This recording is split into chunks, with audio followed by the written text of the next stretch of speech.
Hôm nay là đổ cái nền nhà bếp của em Giá Báo.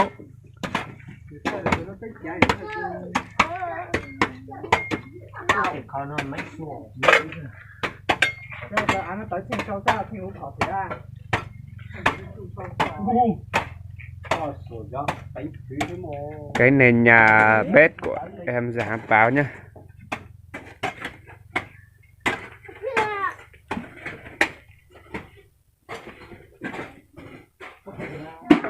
Đây hôm qua làm hết rồi. Lát ngày qua hết rồi. Cái nhà ở cái nhà bếp là đang chuẩn bị đầu cái nền nhà cho bà. Là anh em chuẩn bị đổ nền rồi nhà bếp nhé.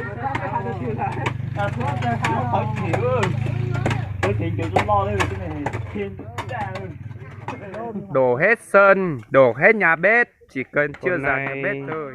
Đổ bê tông xong rồi, cả nền nhà bếp và cái sơn đổ hết rồi nhá. Đây, anh em xem đẹp chưa?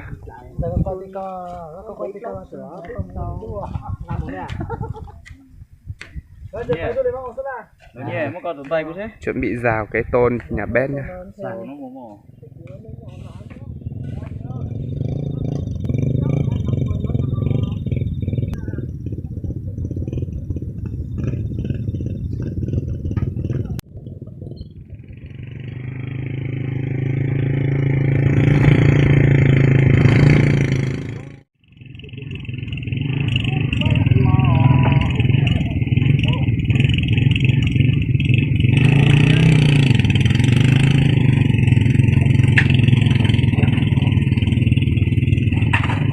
Nè, có gọi tình trạng kia.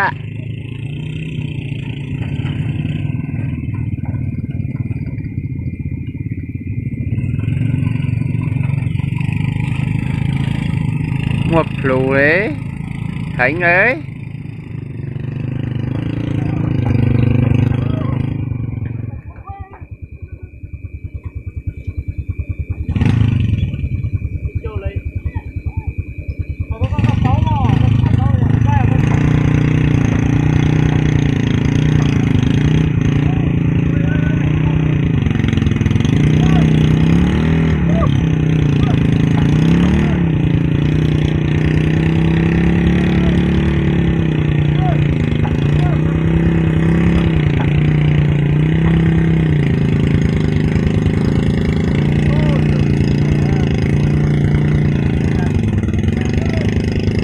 Đường đi khó quá, đường hẹp quá, đi khó.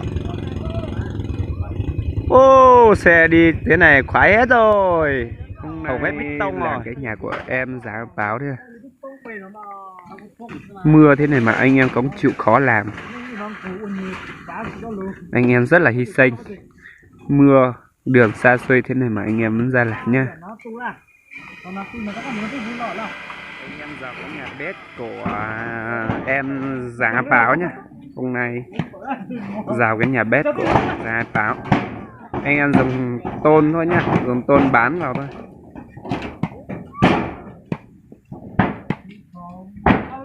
Cả nhà lợt hết ngói rồi. Bây giờ nhà làm sát xong rồi ấy. Đây. Lợt cái ngói blue. Em mình làm cái tôn đỏ này.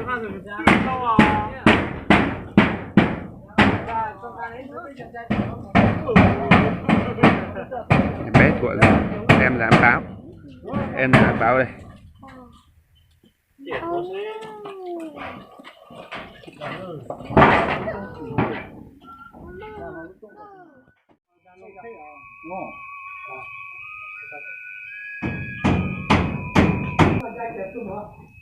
Hiện cái nhà của em Giá Báo rồi đây.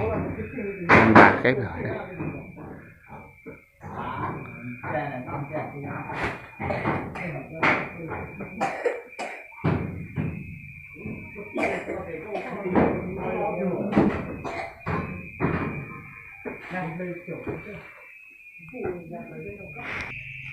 Hoàn thiện cái nhà của em Giá Báo rồi nhé. Hôm nay là ngày mùng 9 tháng 5 2022. Đã hoàn thiện cái nhà của em Già Bảo. Hiện tại là anh em làm xong rồi.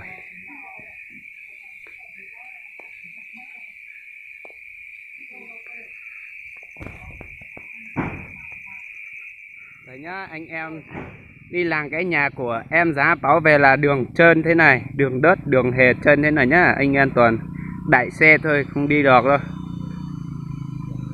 Xe đi, mệt chưa? Anh em đại xe rất là mệt. Đây này, rất là mệt. Cần đại xe nhé. Đây này. Xe này.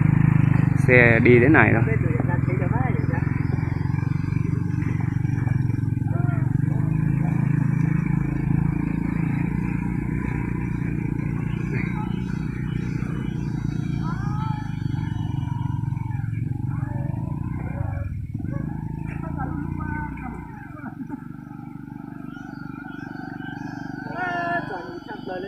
Anh em đi làm cái nhà của em Già Bảo về rất là khổ, đi xe đường trơn rất là khổ,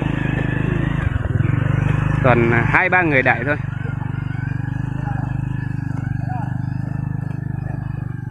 Video hết tại đây nhá anh em.